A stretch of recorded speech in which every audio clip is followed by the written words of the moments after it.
To start now. Hello, everyone. Welcome.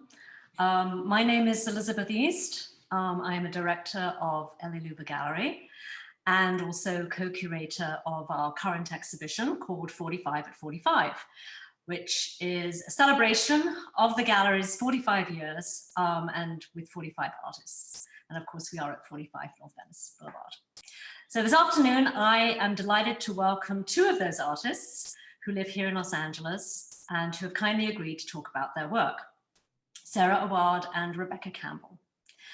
This is a conversation between the two artists. So I would, however, like to extend the invitation to everyone out there who wants to ask a question to do so during the course of the conversation. We'll try to get to them during the conversation, and if not, at the end. And to do that, please use the Q&A function, which you'll find at the bottom of your screen on Zoom. There is also the chat, but we would prefer the Q&A if you can do it there. And I should also let you know that we will be recording this and making it available on our website before too long. So now it is my privilege to introduce two of my favorite contemporary painters. Sarah Awad's work was first shown at LOUVER Gallery in our 2013 Rogue Wave exhibition. And this was just 2 years after Sarah had earned her MFA from UCLA. As the recipient of a 2011 Joan Mitchell Foundation MFA grant, Sarah's work traveled to New York and to Europe, and she has since continued to show her paintings widely in the United States and overseas, including Berlin, Amsterdam, Rotterdam, and Copenhagen. Sarah has balanced her studio practice with teaching, and she is currently assistant professor of painting at the University of California in Irvine. Welcome, Sarah. Second, I would like to introduce Rebecca Campbell, who also earned her MFA from UCLA. Indeed, I vividly recall actually attending the 2001 thesis show that Rebecca presented and being blown away by it. We started representing Rebecca almost immediately thereafter, and we're showing you some images of Rebecca's first show with us. So it's been almost 20 years, Rebecca.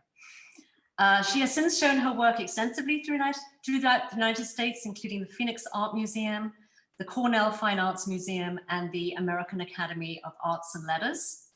Rebecca is now preparing for a solo show that is being curated by Tyler Stallings, and this will be seen next year at the Frank M. Doyle Arts Pavilion at Orange Coast College in Costa Mesa.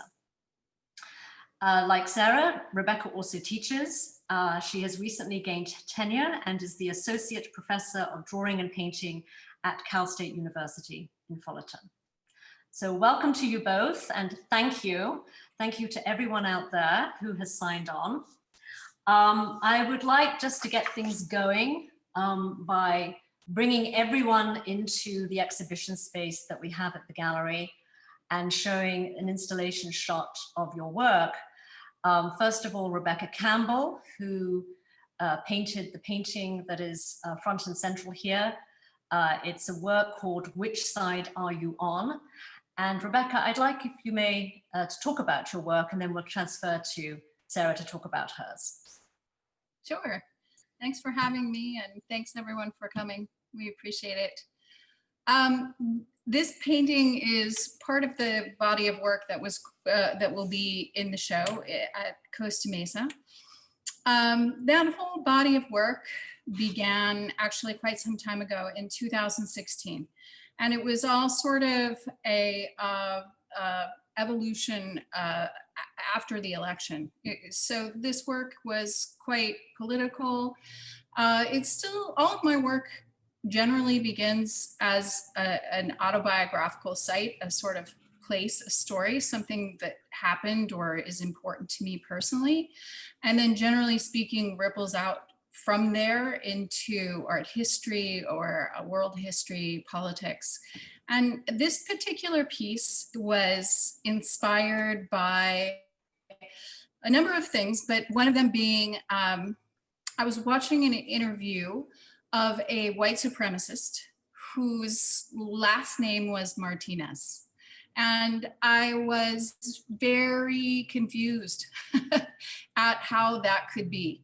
And I did a little bit of research and I found out there's actually a gang in Southern California that allows, a white supremacist gang that allows members to have half white blood. And I was sort of just running that around in my head a lot. At the same time, there was the sort of phenomena of alternative facts came into our vernacular. And I started to think about how information is either hidden, it's occluded, it's changed, or it is front and center. And so for me, again, in terms of wanting to make a painting about this experience that I was having, I set on this personal story, which is, this is an image of my Aunt Marjorie. And my Aunt Marjorie is someone who I really didn't even know existed for much of my childhood. I knew she was there, but she didn't visit. We'd never talked about her. And she was my mother's older sister. And she actually looked almost like my mother's twin, I found out later. They were very close in age. They looked very similar. But the long story short is Marjorie, she became the black sheep of my family because she married outside the religious faith. She married this man. Unfortunately, it turned out that this man was just a horrible guy who beat her and her kids, I think, the kids. And she still wasn't allowed back into the family. She went on to get her undergraduate degree in English, her graduate degree in social work, and her pilot's license. So the reason I bring all this up about Marjorie is I found out much of my childhood, I look a lot like my mom as well, but I don't act like my mom. And I had a very different temperament. And my sister used to tease me that I was adopted, which a lot of siblings do that, but it was almost believable in my case. And I thought, I just don't fit. I felt like I didn't fit in this family tree. And then in my teenage years, my mother actually was experiencing the 70s along with everybody else. And she was having her own personal revolution that led her to reconnect with her sister, because she was actually finding herself outside of those circles that had ostracized my aunt. And so she felt that she wanted to reconnect with her sister. And so I met her. And I met her. It was so instant that I was absolutely part of this family. I was just like my Aunt Marjorie. And so I started to think about how that personal family history had been held back. And there were other core family things that were really repeated as the mantra of who our family was, and she wasn't a part of it. But that was simply not true. That was just somebody controlling the information source. And so I started to think about the wider implications of that. And one of the ongoing themes of this particular exhibition is tartan. My family history is Scottish on both sides, and my last name is Campbell. So I am a Campbell from my father's side, but I'm actually a MacDonald from my mother's side. And it's more complicated than this, but again, long story short, the Campbells were responsible for, they were loyal to the British Crown and were partially responsible for that union. And the MacDonalds were Highlanders who wanted to remain independent and did not want to be part of that. And the Campbells slaughtered the MacDonalds. And in the end, I am both those things. And I found this very interesting flaw in my own life. My last name is Campbell. And yet I identify with this other part of my family.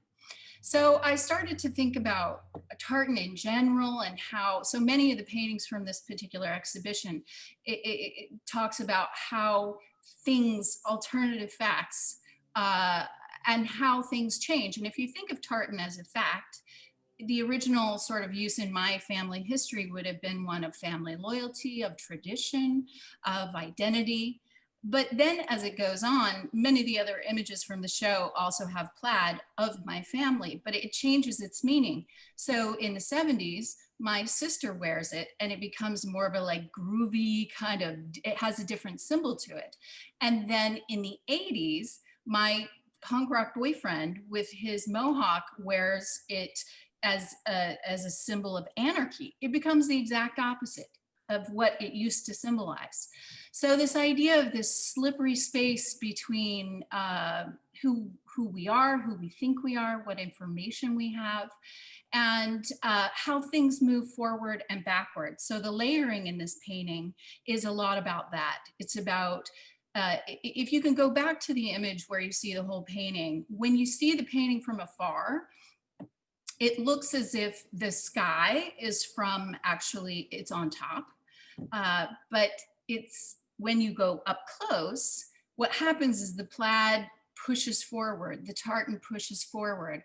And so, because it's very textural, and I'm interested in that relationship and thinking something is one thing and it's actually another thing. And I'm also interested, I won't go too much into this, but I've always been interested in the kind of non-linear nature of time and how we think, for instance, of before and after. But this story of my aunt actually came to me later and it changed my life. And so her story and her time was inserting itself into my life. And so you see again in the full picture, the that sunset is from the time period in which I met my aunt. So that's in 1980s sunset, on top of an ancient tartan, on top of a 1940s photograph. So the idea is that these things are complicated and they weave inside each other. And then the title is meant to be both provocative, but also declarative. It's Which Side Are You On is it's an old folk labor tune. It's about choosing who you are, but it's also a question. Which side are you on? And I think that for me, this was a really important painting to make at this time in history for us all to think very deeply about where we stand and what information it's based on. Fabulous. Thank you. Thank you, Rebecca. That actually, I think, segues nicely into Sarah talking about her work, this idea of the layering. And your painting, Sarah, is titled more enigmatically, Pairing 3. Can you say a few things about this work? Sure. I mean, this painting is part of a series of 4 works that are all about the same size and kind of dealt with similar subject matter. I was thinking a lot recently, this is all from this year, about how bodies can be combined and paired together. So that's where the title comes from, pairing. How 2 bodies can be combined and paired kind of abstractly to create a kind of larger shape within the painting. Because what I was finding as I was making work, I was looking at my own work and kind of thinking about how the bodies and figures that were kind of scattered throughout a composition were breaking up the space by just being physical masses. And I was kind of interested in how the space of the painting itself, the physicality of the paint and gesture of the paint in an abstract way would dictate the breaking up of the space rather than the bodies.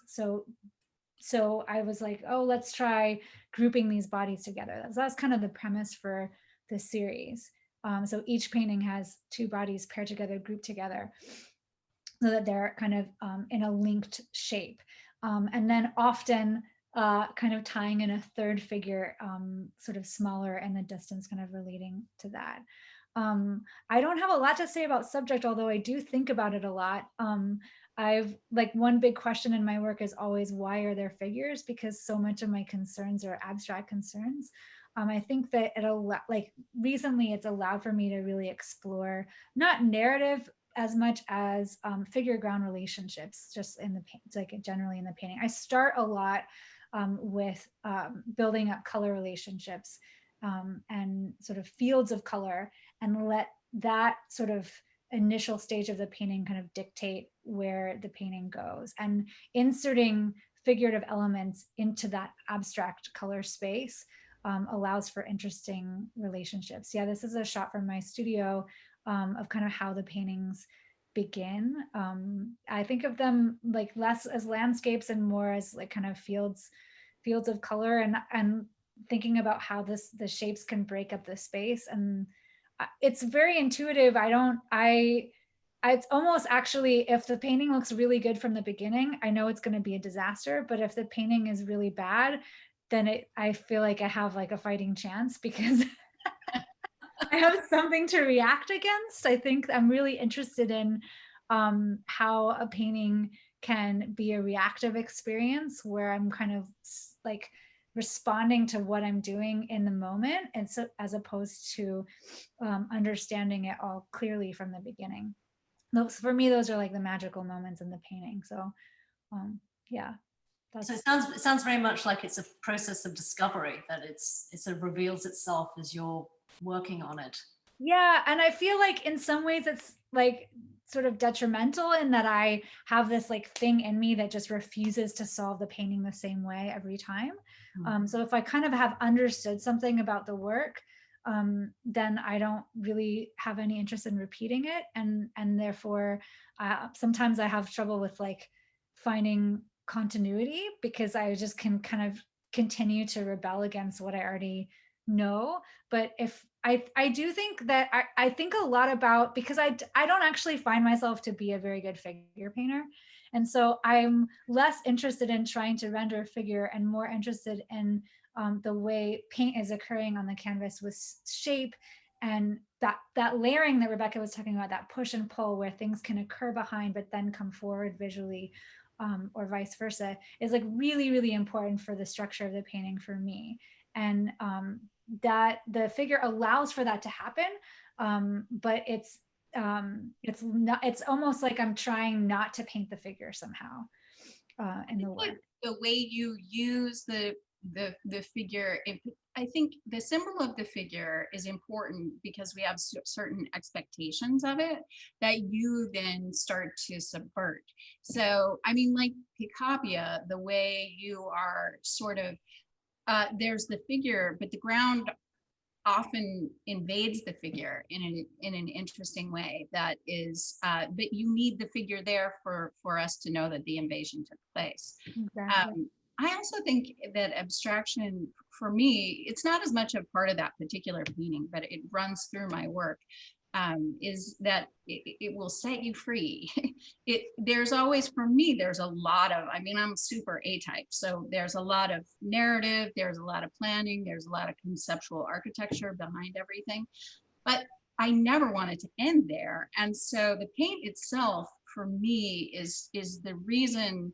You know, you take this idea, but then you throw it through a body, and I think of the body as being that element of abstraction that then sort of allows the unconscious to come out, or it allows also, I think that abstraction is often an act of generosity toward the viewer, because it allows the viewer so much space for their own ideas about the work. So, you know, that yellow down the center is as much butter as it is a figure. You know, it becomes many things. Yeah, and I think like I'm really interested in how a shape can be one thing in my understanding of it, and how it completely transforms itself in the final painting. I often get a lot of reactions from people that are like, oh, like the figure's disappearing, or where's the figure? And for me, it's like I can see it in its totality, because I've understood it as I'm making it, and yet I'm constantly working in a way that tries to make it disappear. So for example, in this painting, the kind of pink center, which is actually a woman's butt.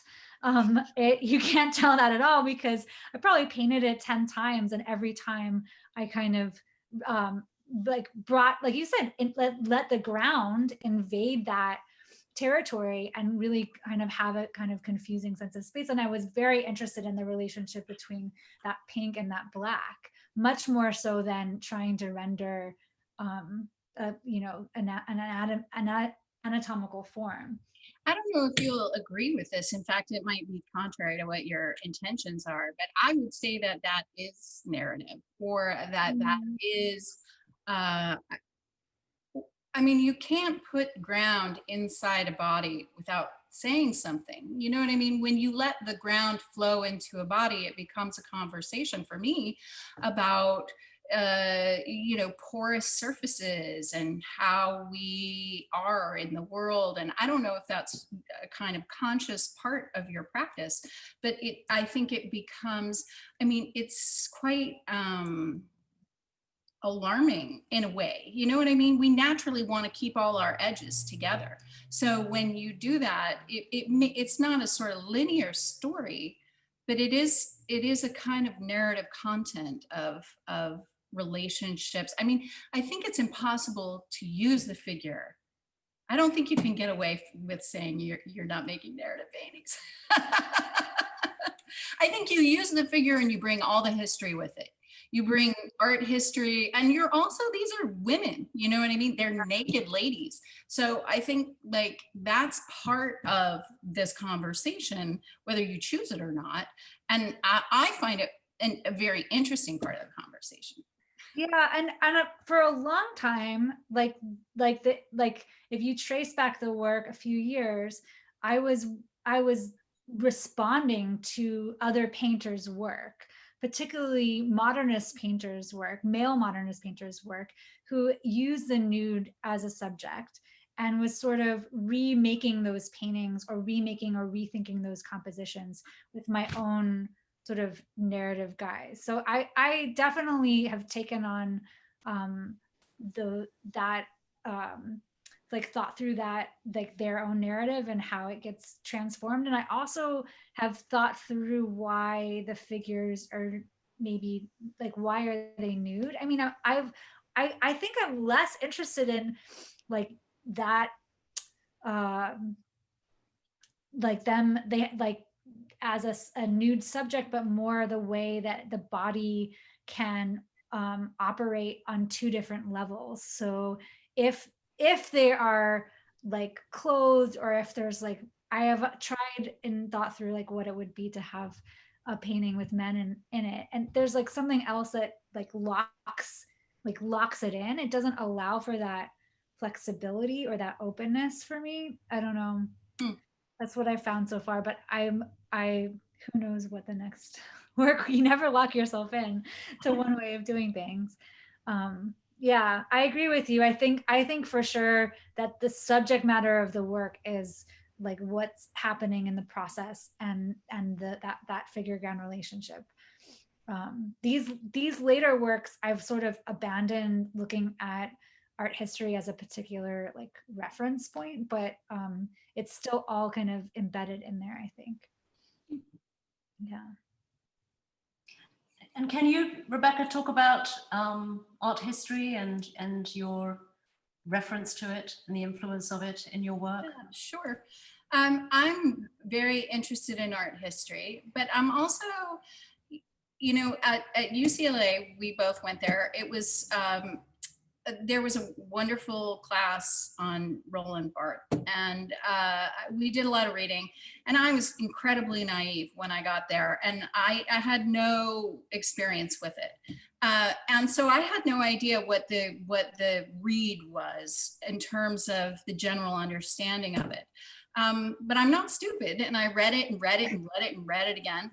And one thing I was interested in was like, I had a different idea about some things that would come forward, and they weren't wrong. And what I found is that, you know, we're always creating history and reconfiguring it. So I will often use history, but not in a way there is usually conflated. So it will be an homage and a critique together. So if you have the painting of, can you show the painting of the de Kooning reference?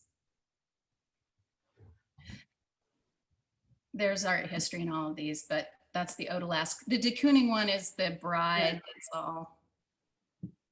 Or can we get it? Sorry. There we go. So this painting, you know, painters talk about like having their Picasso moment or their whatever moment. And I had not had a de Kooning moment. I just hadn't had it. And I went to New York and the de Kooning show was up. And of course you have to see it. You're a painter, you're in New York, the show's there, go see the show. So I went, and I've only been brought to tears 3 or 4 times in my life by work. And one of them was at that show. And I was unbelievably moved and terrified and enthralled with that show. But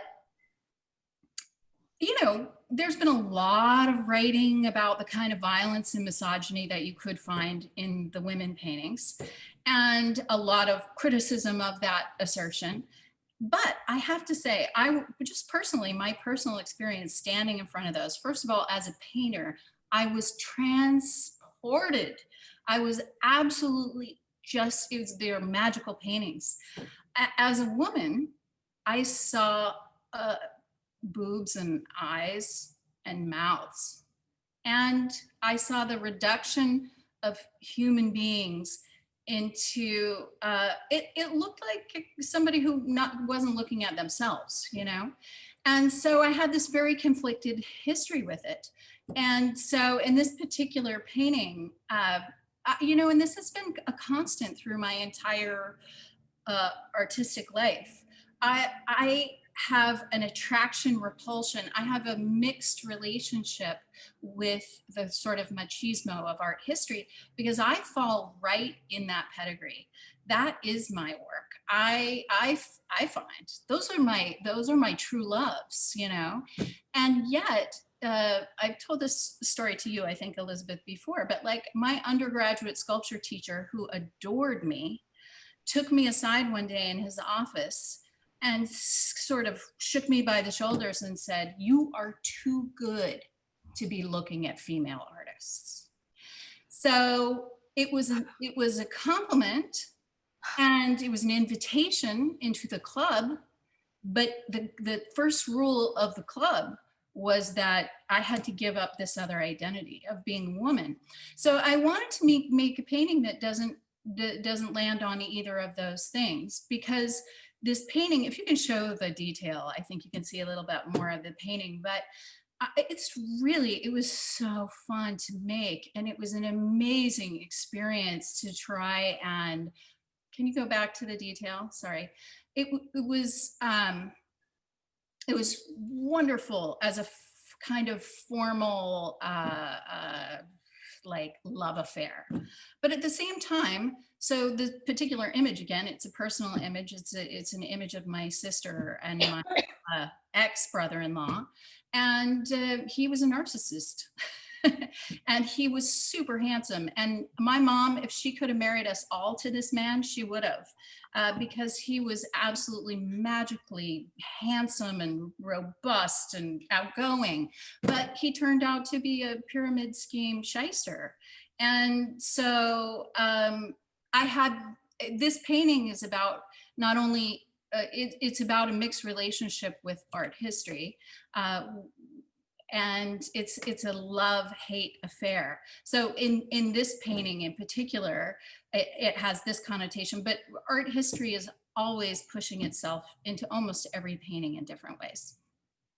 I love that this has this de Kooning reference. Like when I saw it, I wanted to ask you about it yesterday, but because Marilyn and the second woman painting smashed together. Oh, like the color palette. I mean, for me, it was the gesture, but it was the palette. And that yellow. Who uses that? Yep. And that is it kind of like Prussian? Is it Prussian blue, or is it? No. I mean, part of it is Prussian blue, but it is also this is a tangent. We're gonna nerd out on the painting, shop. It's the way he drags the brush too.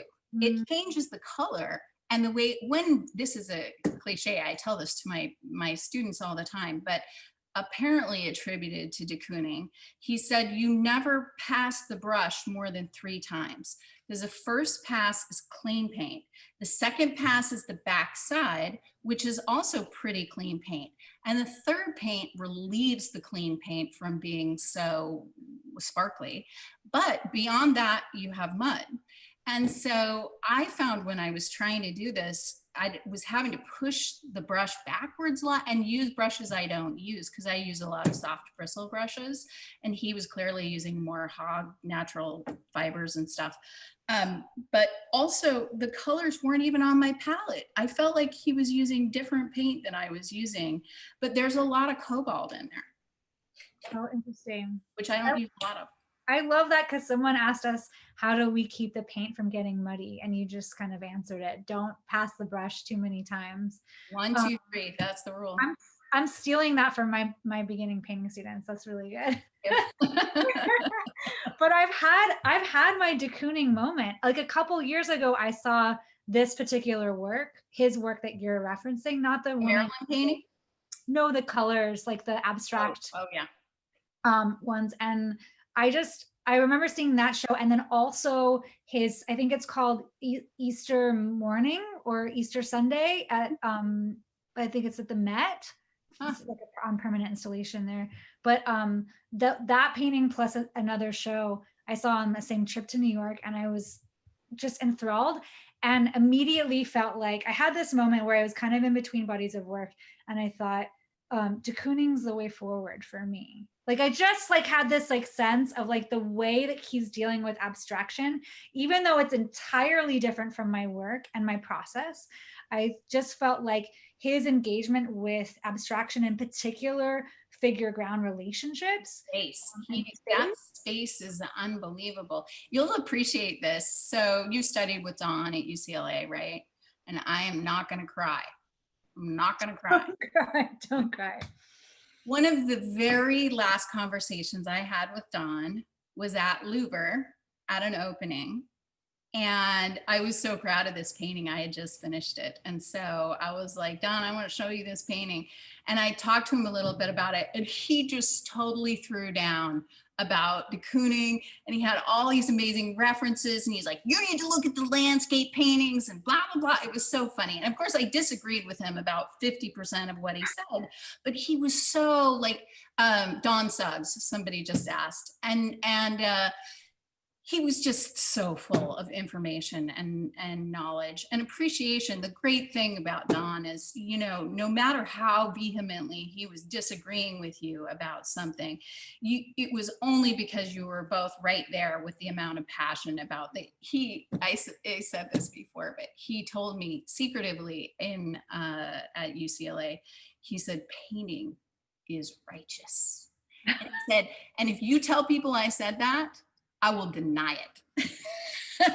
Isn't that Don?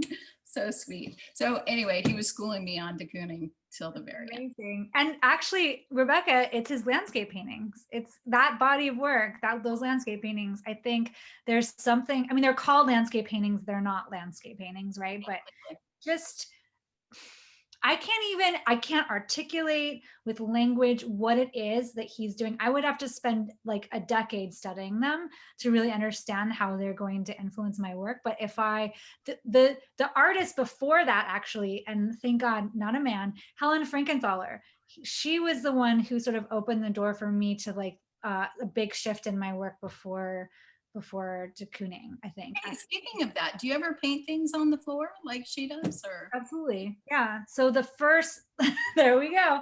Yeah.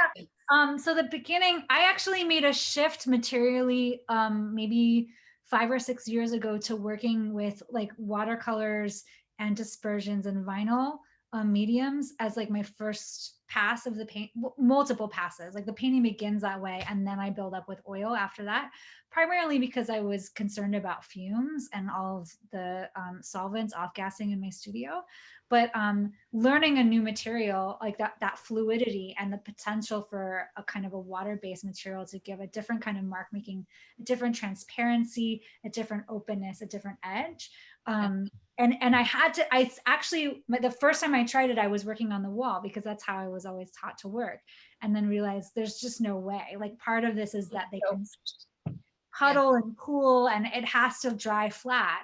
So I work on the floor for those pieces. And in fact, when they get really big, I can't reach the middle. So I've devised this whole like system of like a rolling bench that I can like roll out into the middle of the canvas, because I was, she walked on the paintings because they were unstretched. I actually built a bridge. Well, I had built a welded bridge that would go across a huge painting. It was like a span of 11 feet. So it could go across a very big painting to do that exact thing. And weirdly, this painting, it was this big painting that was 75% sky. And the whole idea was, so I poured on top, I did all this pouring, and I had the bridge built because I was in the middle of it and I was like, I can't do this. You have to hover over the painting. And the horrible thing was I finished it and you had to wait for 2 weeks for it to even be close to drying. And you can't really see it, on the floor as well. So after it had dried enough for me to put it on the wall, I realized, no, that wasn't the right thing to do. And when you said earlier, so I had to sand the whole thing down. I had to build a sanding booth in my studio. It was a painting LOUVER was taking to Basel and was supposed to be done. And I was having fits over it. And I ended up, painting it in a totally different way. But something you said earlier really stuck out to me, which is you're much more interested you get more engaged with the problematic paintings. And I would say every painting that is worth its salt that I've made has had to be destroyed before it's revealed itself. That even if it starts out good, however it starts out, at some point, the painting it's sacrificed, because there's something about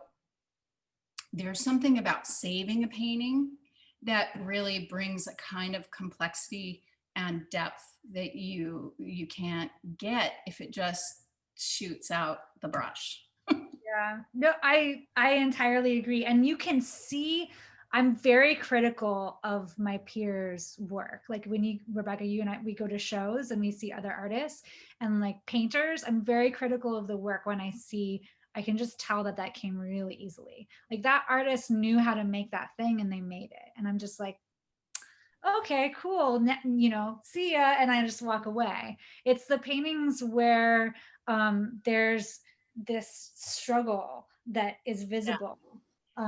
This is a very superficial way to agree with you, but I make everything narrative and about people, and I would say the same is true. Like the most interesting people are often people who've been broken at some point, and I will say that Brad Pitt's never been hotter than in Fight Club. For that reason, he doesn't look that good in Fight Club, right?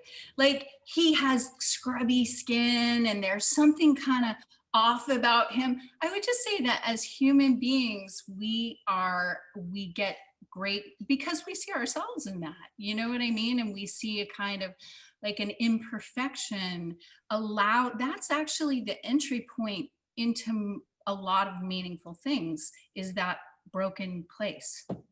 Yeah.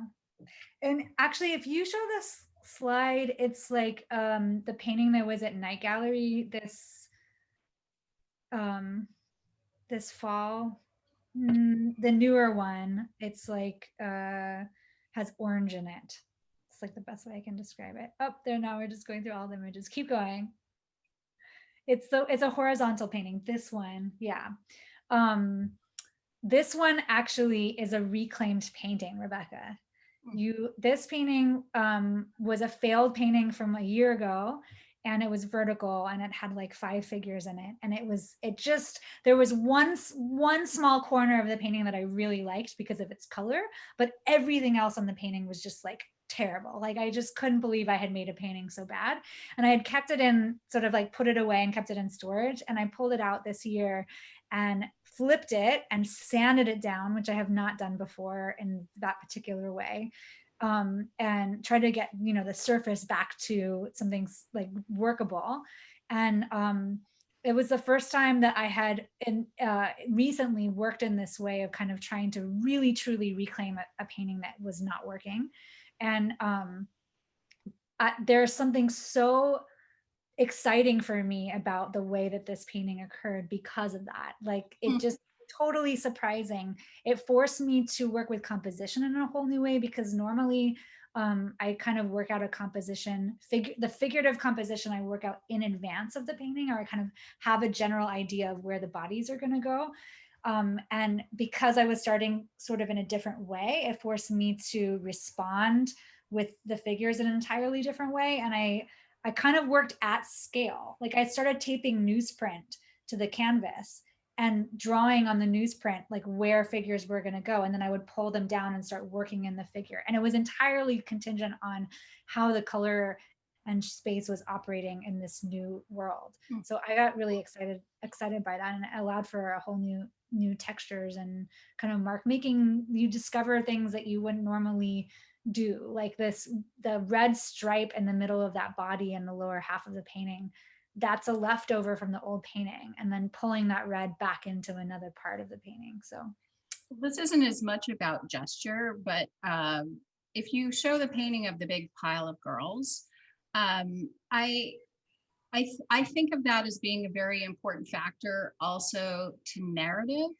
This painting, I started this painting before the pandemic, and I thought this was going to be a painting about women and feminism in a way, and how, first of all, they're all pretending to be asleep, which I find fascinating and a great metaphor for women and feminism. And some of them are good at pretending, and some of them are just wide awake, laughing. And so I thought the painting was going to be about, them holding each other up or not holding each other up, or being really uncomfortable. Like some of them are very squished. And then stupid that it would take so long to occur to me, but this is from, it's my sister's dormitory in college. And of course it came clear to me as I was painting all these women, they're almost all white. They're these young white Mormon girls at a religious college, except for in the bottom left-hand corner, there is a figure who is a Native American student. And all of a sudden I realized the whole painting was about her. But I went into this whole rabbit hole of research trying to find out who she was.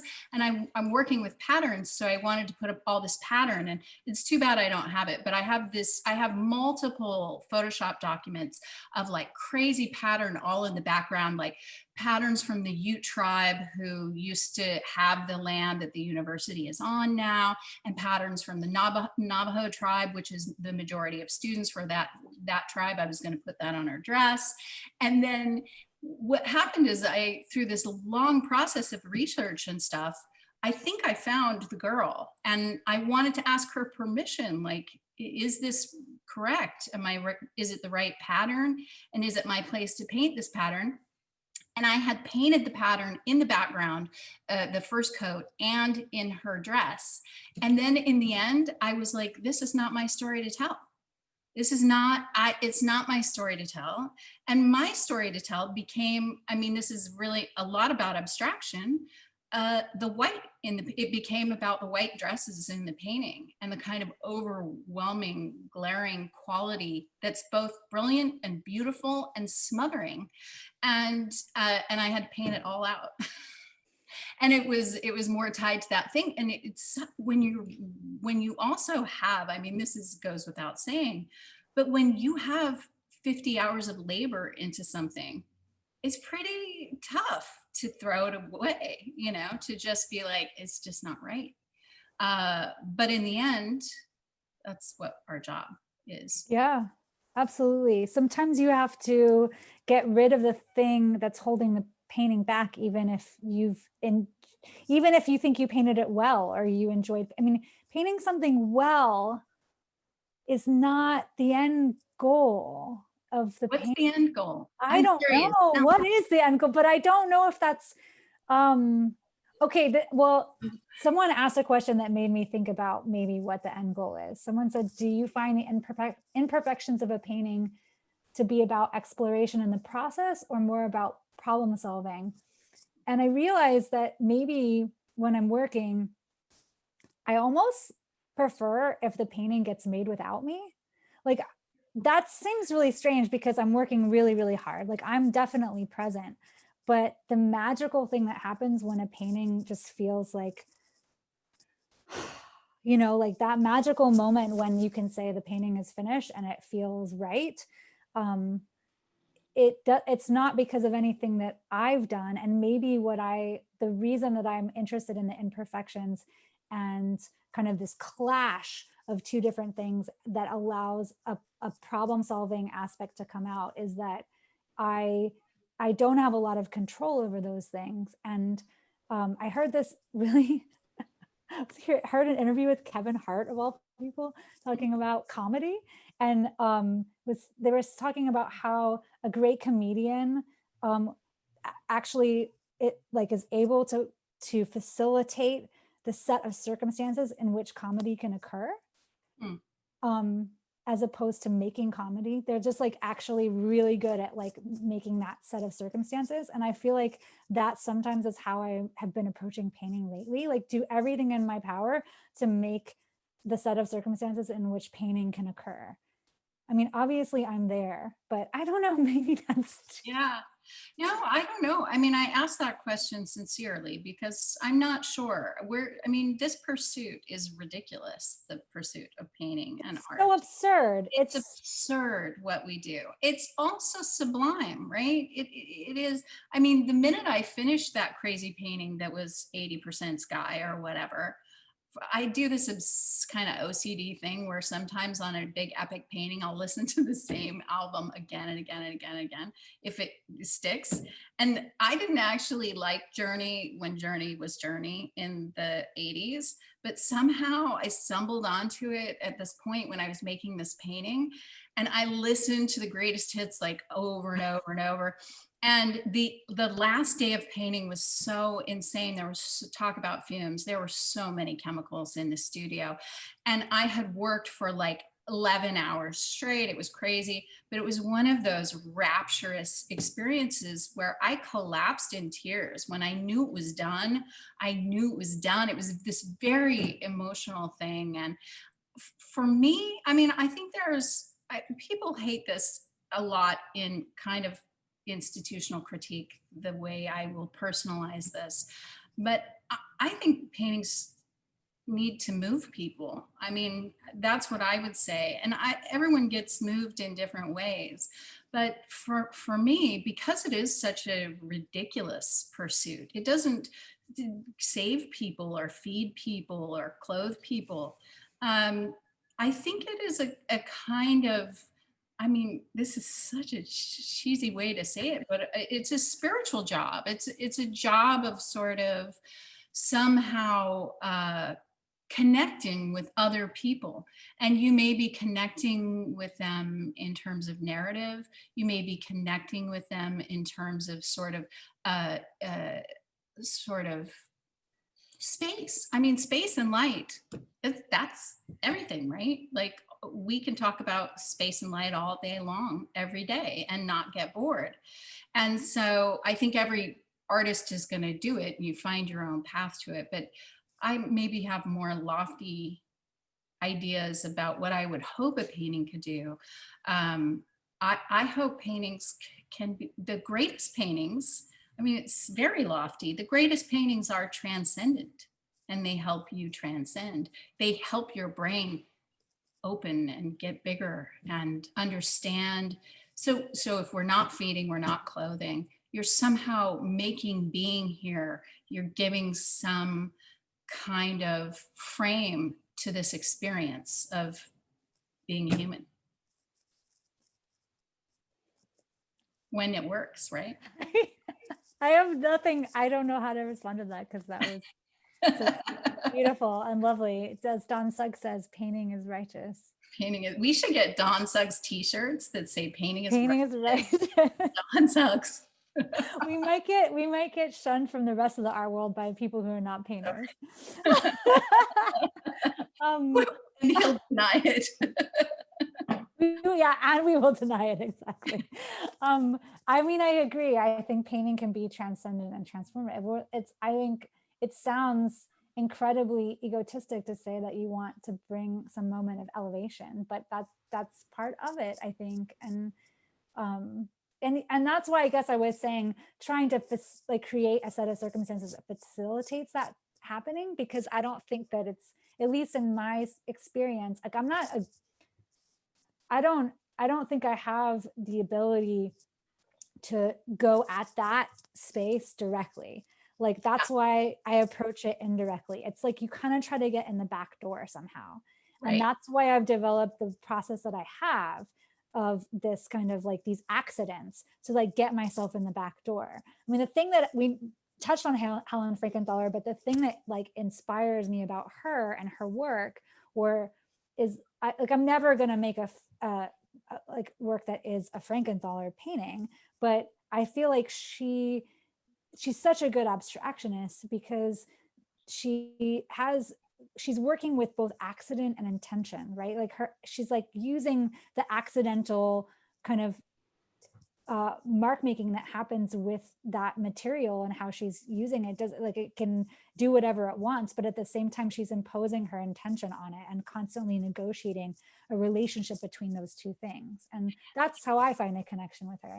It's like a parallax, if you're looking for a satellite in the night sky, the best thing you can do for one thing is to let your eyes go unfocused, because then you can pick up movement.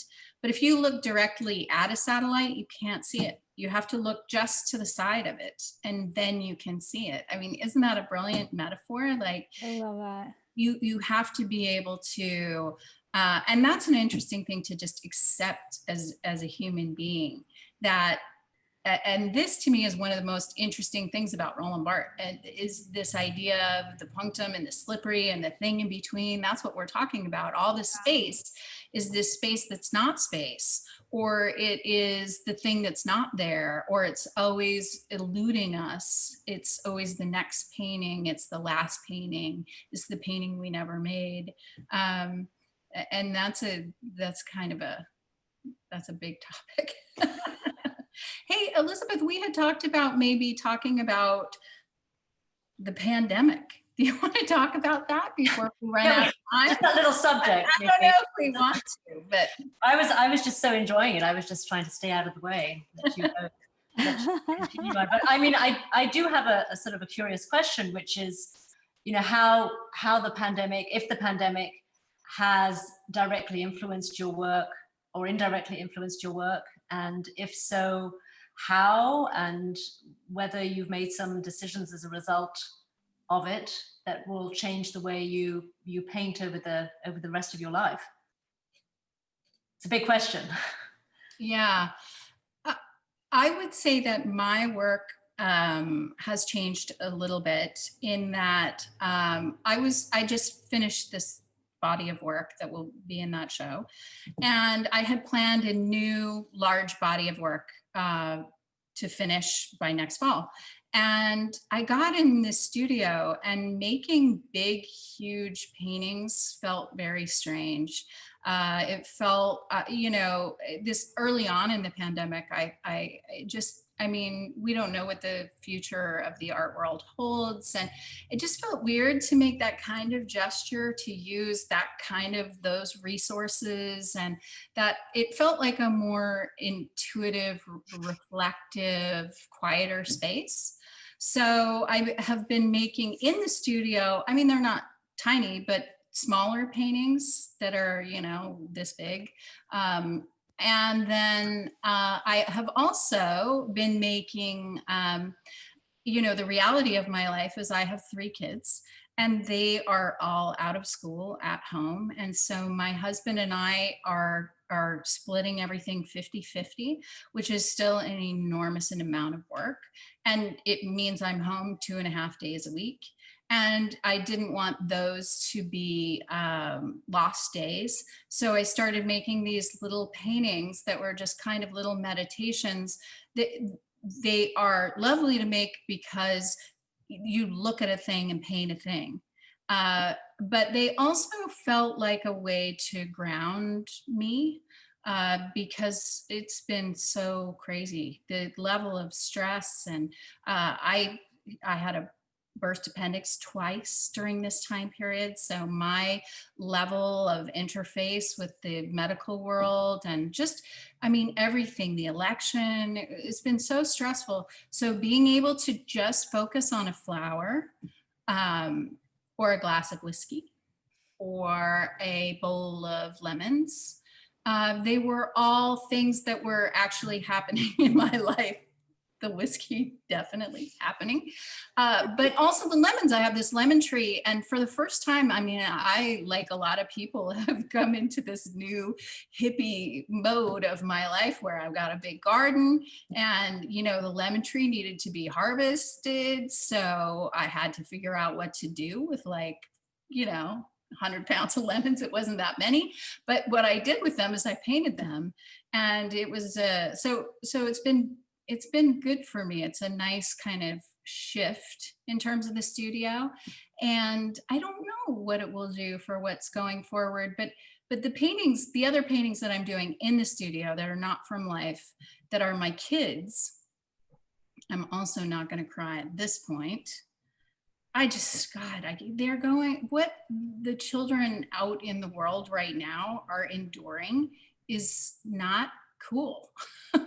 I mean, the idea of you know, global warming, everything that is on their plate, and mine are as lucky as they come, but they also haven't seen other children for 9 months. And so what I wanted to do in these paintings, and again, I verge on the cheesy here, I felt like I really needed to reconnect with the hopeful part of, not the saccharine part, but the deeply reverent, hopeful part of childhood and possibility. And the earth is a big part of that. So a lot of these paintings, they're in the ocean, they're in a stream, but it's sort of reconnecting with just that kind of, that's what has helped me through the pandemic, is really just, and I know Sarah's a climber. I don't know if you've been climbing a lot during this time, but it's like the only sanity is the earth right now. Yeah, I climb a lot, and I think I've gotten some pushback from people questioning how much I actually do climb, and it's the only thing keeping me grounded. It's the only thing that I can do outside of, I think painting is a very isolating experience as it is. Like, what we do is an isolating thing. So I think at least our work time is like easily adaptable to a pandemic. I mean, I don't have an assistant and I work alone, so it's easily adaptable, but to still find like motivation and value, and like you said, like, we're not saving lives, you know, like like to say like, no, this is still important and what I'm doing is important. It hasn't quite changed my practice yet, I think, but it has made me, I think the things that I've been thinking about this year are some of the themes that you touched on really early in our conversation about sort of alternative facts and truths, and how histories are written and how histories are built, and just in terms of politics, because I think that's the thing of the pressing moment that I'm reacting to more so than the pandemic. I mean, it's been quite a year, actually. I think we're all also just trying to survive it, you know, like, I think I think some people aren't making work, and that's totally valid. Yeah. Whatever you're doing right now is valid, because there's no right response, I don't think, to this time period. And I'm doing what I'm doing because it's self-preservation. So I hope that again, it ripples out from there into something bigger. But the first impulse is keeping my head together. So I'd also like to share with people something that you did, Rebecca, to kind of not change history, but perhaps encouraged a different path in history. And that's the You Are Here series of works. And I say that selfishly because of the beautiful portrait that you made of Sarah. So I'm wondering if we can show that. And this is part of a huge series that is ongoing by Rebecca. And was this around the time you guys first met each other? I think we had met before. We've known each other for quite a while. We can't figure out how. I'm not sure when we met, but we both went to UCLA. You don't remember this because you were an artist and I was a lowly student, but you came and gave a talk at my class at Art Center and when I was a student. And who was your teacher? Tom Nechtel, I think. I'm almost positive. I could be wrong. I taught there. I taught at Art Center. Would you have maybe taken, I did a dual class with, who was it? I can't remember. I taught there a couple of times. It may have been that, but I feel like it was a guest artist talk. I feel like you came in for a guest artist talk. That's possible. You talked about your work, and I was like completely blown away with all of like the richness of the ideas that were in the work. And at the time I was making very narrative constructed paintings and thinking about constructed narrative. And I think you were, I probably, if anything, you were so good at what you did. I was like, I'll never be that. I just have to abandon constructed narrative. So well, to turn the tables, this series, I won't go into the gory details. Everybody pretty much knows that the art world is one of the most discriminating work fields a woman can choose to be in.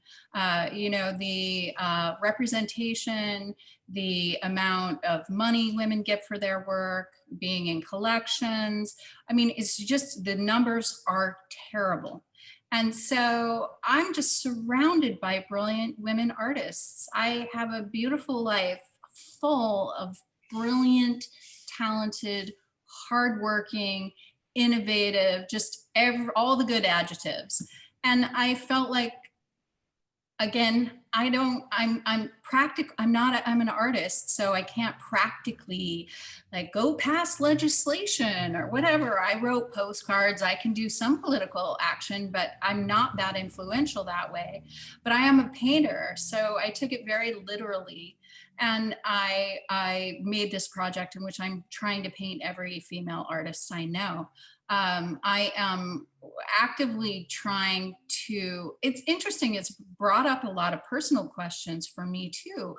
Like, why isn't there enough diversity in this series? Why don't I have more female friends of color in the art world? Well, because the art world is also discriminating against even more so women of color.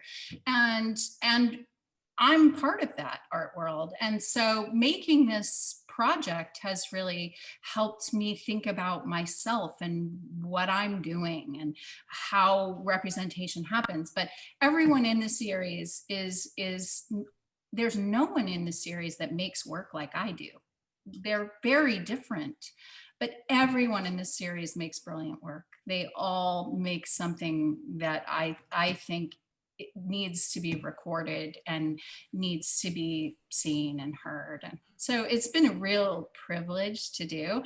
The other beautiful thing about painting people, which is purely selfish, you spend hours and hours and hours just touching someone's face. You just touch them and you get to see them look older or younger or more troubled or more happy. And you kind of move through their emotions and their physical space. So to spend this much time with each of those creative people, and it's expanded to include creative fields in general.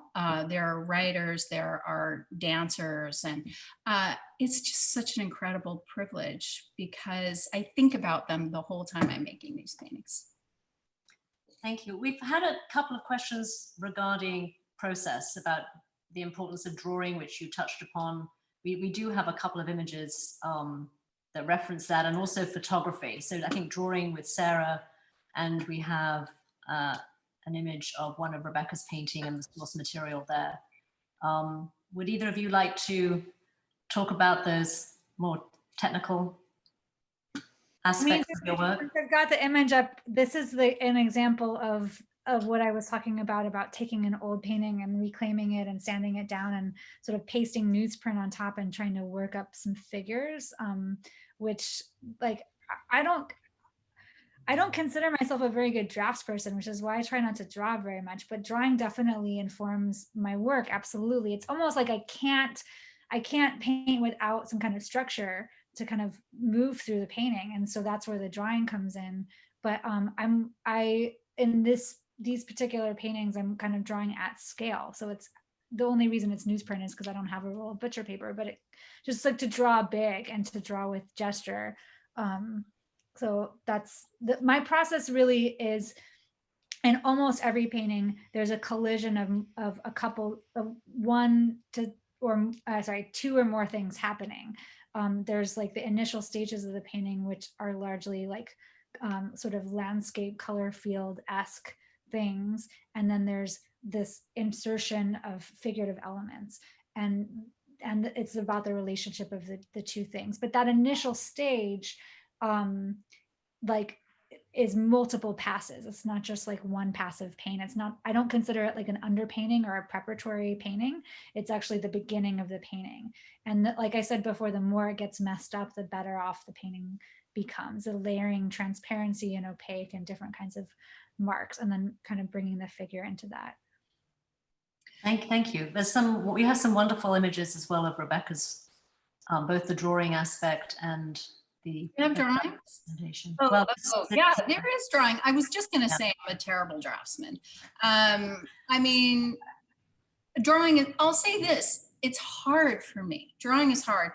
One of the kind of, this is maybe oversimplified, but one of the differences that can be between drawing and painting is that drawing is about edges and painting is about interiors. And, you're working with, generally you have a brush, you're working with a plane instead of a line. And I find I'm a really very harsh self-critic. So when a line is wrong, it's just like a lashing, but somehow I can be more easy on myself when I'm moving paint around. I'm just kind of relieved of that specificity of drawing, but clearly I use it. But this is not a drawing in terms of charcoal. This is drawing. I always start with oil paint. So all of the underpaintings, you can see a little bit here about my process. The first thing that happens is I prime the canvas in a kind of a brilliant color.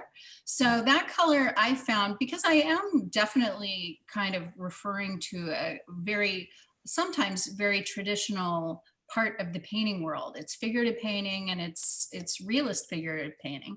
And so I don't want to reinvent the wheel. They've done a lot of this work for me. So following tradition is, and I'm not a traditionalist, but sometimes following what's been done before just saves you a lot of beating your head against the wall.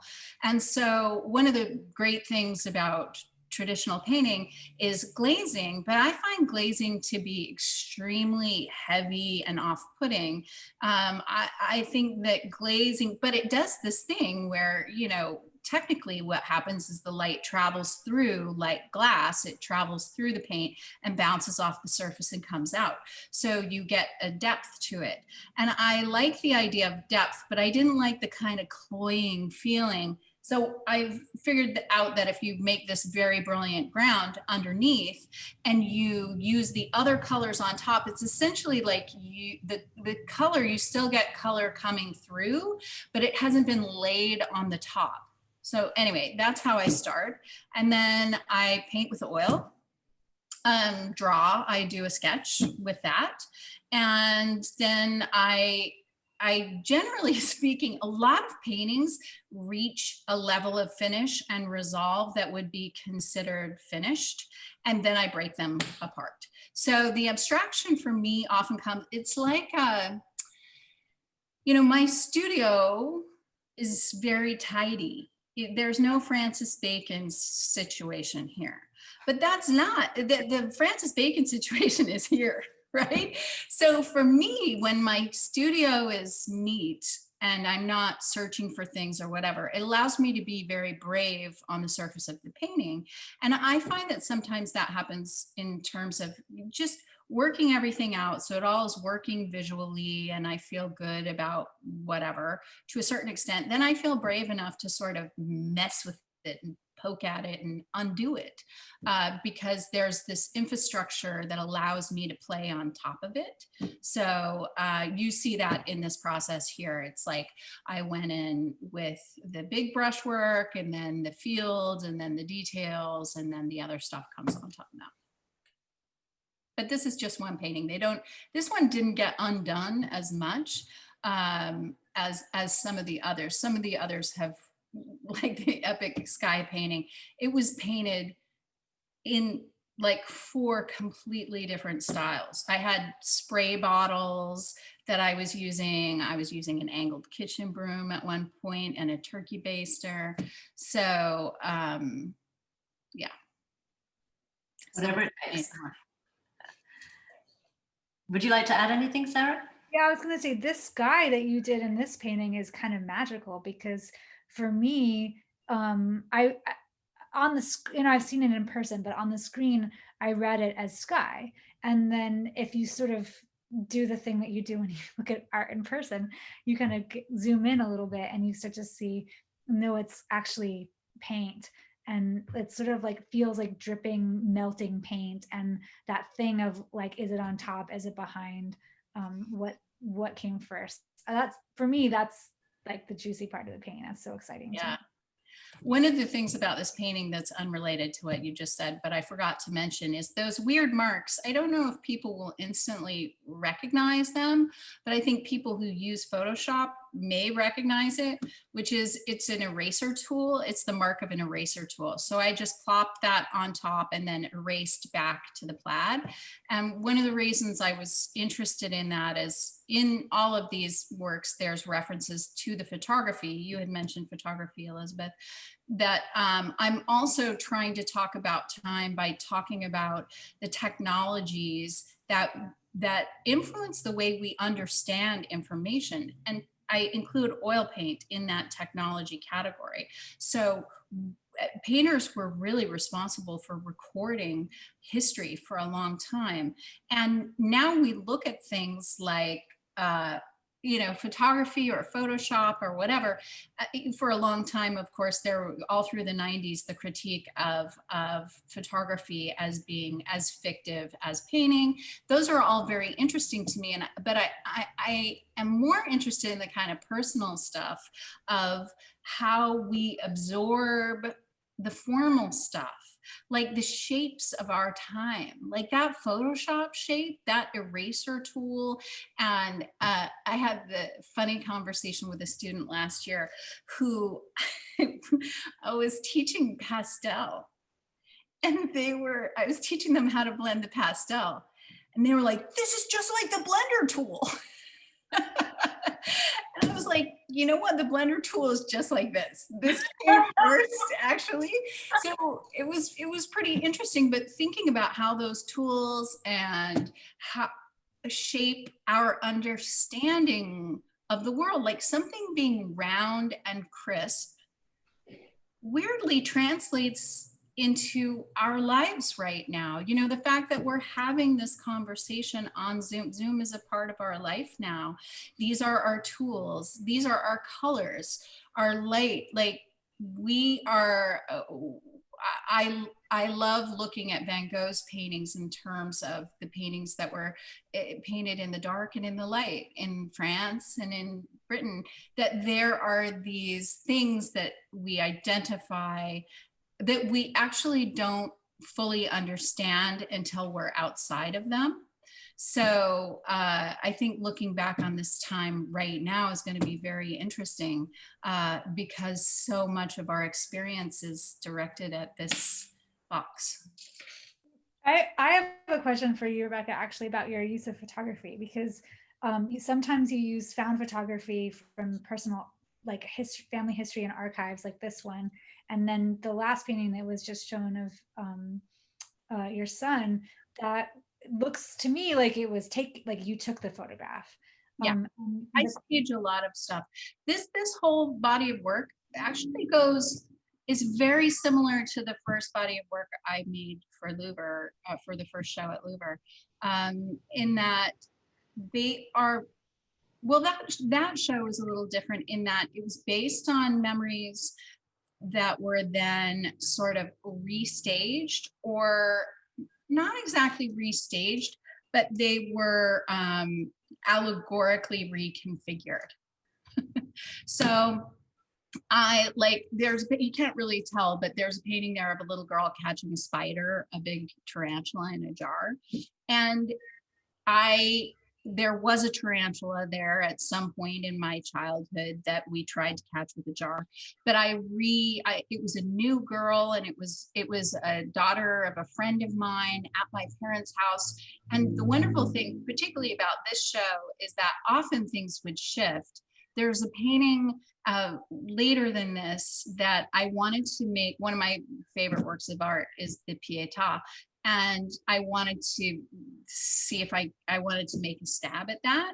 So I had this friend, and one of the most interesting things about the Pietà is that they're too close in age, those two, right? Like Mary and Jesus, there's some weirdness in that relationship.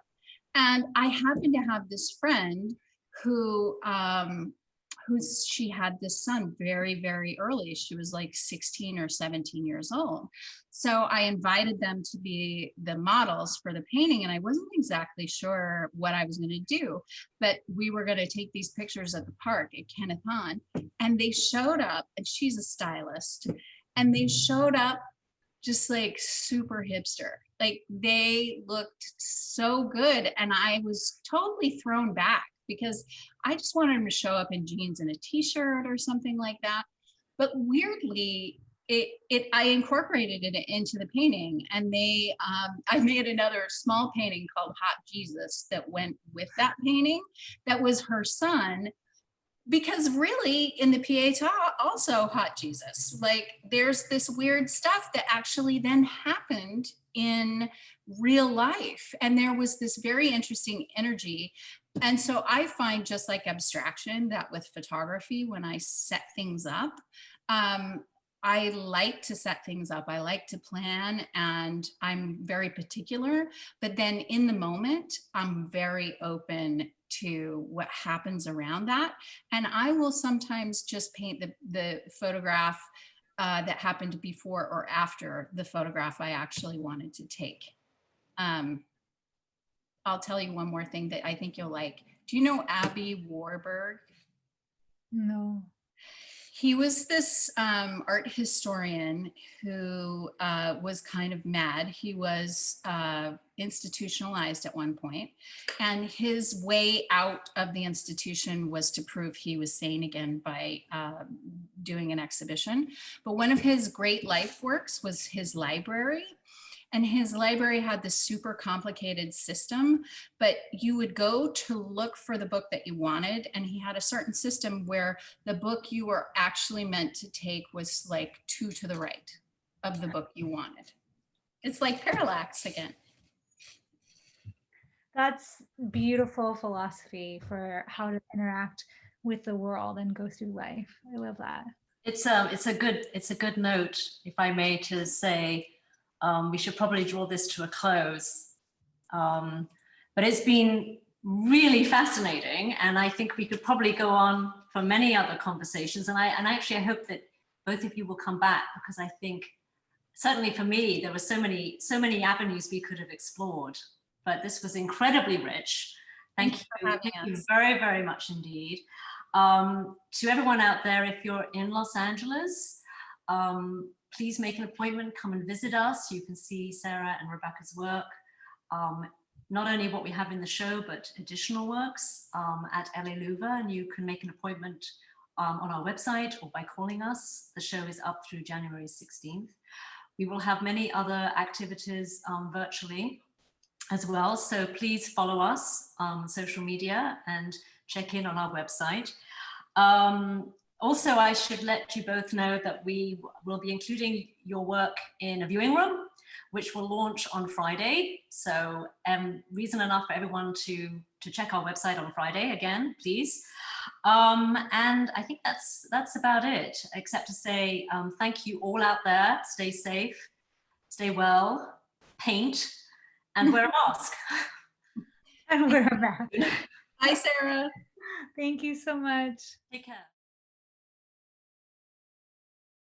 That's helped me do. That's the thing we didn't talk about, which I actually wanted to touch on, was confidence in painting and like what the role of the ego is. Because I don't think you can paint entirely without ego, but I also think you have to like lose it somehow to paint. And I was thinking about when you talking about your body of work on the portraits of women artists, and like how I personally think that the most important living painters today are female. Like in my opinion, like the ones that I look to are extraordinary, are all women.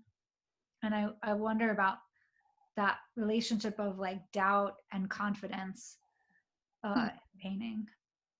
I don't know. I mean, I don't know how gender plays into that, but I think it does. I mean, this is maybe unrelated, but I have this, Rory, my middle kid, is like a jock, and he's really good at baseball, and I'm not a jock at all, but I am the one who ends up taking him to baseball. And I watch 3 grown men who have really powerful jobs in the entertainment industry spend 2.5 hours yelling at little boys over and over, go get him, you're amazing, be a hitter, smash it, do it. All these things about be aggressive, but in the sweetest, kindest, most like positive way.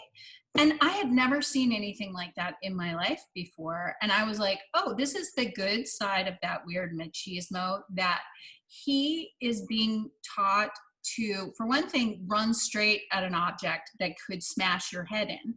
And that he can do it and he can push back. And so I think confidence, the bad part of it, of course, we've all seen in our careers, which is like somebody regurgitating what you just said in a meeting. You know, they're so confident that they own everything every woman ever said on top of you. But the good part, and I think a lot of the painters, it depends on who you like as a painter, but I mean, de Kooning is a good example, again, of, I think, a sort of mashup between not hesitance, but sort of complication or depravity or whatever it is. And also just like fierce slaying energy of, I own this and I'm gonna, I mean, a lot of my very favorite artists are full of machismo.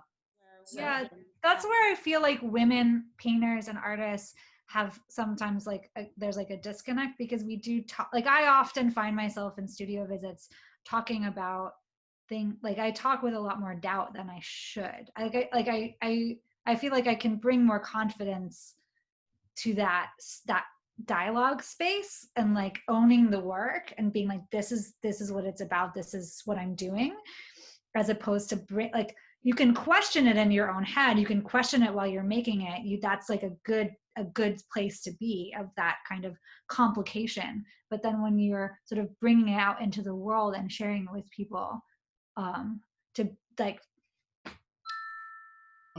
it'll be interesting to look back and see what was made. See if anyone's able to actually, I don't know that I am even approaching it, but someone out there is capturing what's happening in a profound way, and that'll be meaningful. It seems like filmmakers have like an opportunity in this season. I don't know. I know painting is so, so different too, because it's not like either Rebecca and I are going to like dramatically change our painting practices in such a way that like our subject matter is entirely different, or like there's like small subtle shifts, you know what I mean? But like fundamentally, I think Eva Georgieva one time told me that she was told that as a painter, you make the same painting for your entire life. And I don't know if I don't know what that means or if that's necessarily true, but I do think that there's a way in which like there's a kind of an internal sort of consistency that just like Rebecca, like I would always recognize your paintings, I think. Huh. That's interesting. But that is a hallmark of a great, to always recognize that touch is the hallmark. But to make the same painting, I think, for me, was always that sense that the artist is just not moving and not involved. Right. Yeah. I think it was deadness to it. Totally. I think she meant that as like more like sort of symbolically, like that's right, as opposed to like literally. Yeah. Sure. Like, is that true for someone like Gustin? He would say it is. I mean, if you hear him talk about his work, the one thing that he gets really irritated when people ask him why it changed so dramatically, because he's like, I'm still painting the same thing. He's like, well, he says it as it's all about the state of mind that I'm in when I paint it, and it's the same state of being. That sounds like bullshit.